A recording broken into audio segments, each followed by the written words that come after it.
Hello, I'm Kelsey Johnson. I'm a reporter here with iParticle, and I'm here with my colleague Anna Demery, and we're here to talk about climate change this week. I understand there was a really big report that was released about the United Nations and might have some consequences for Canada. So do you want to tell us about the report? Right. So the UN's Intergovernmental Panel on Climate Change released a bombshell report Sunday to Monday morning, and it tells us that the world cannot meet our most stringent climate change goals at all. We won't be able to meet them unless there's huge political changes made by governments around the world.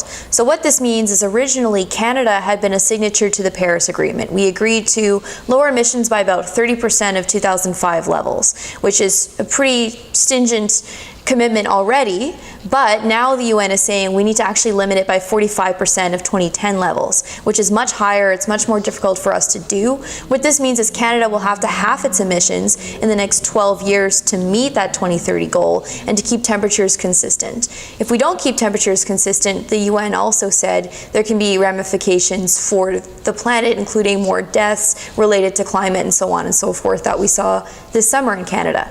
So what the NDP is saying is Alexandre Boulairis, the NDP environment critic, came out and said we need to honor the UN commitments, the new emissions targets, because otherwise we will see these ramifications. We're already seeing them, and people know that this is happening. So the government needs to step up and take responsibility.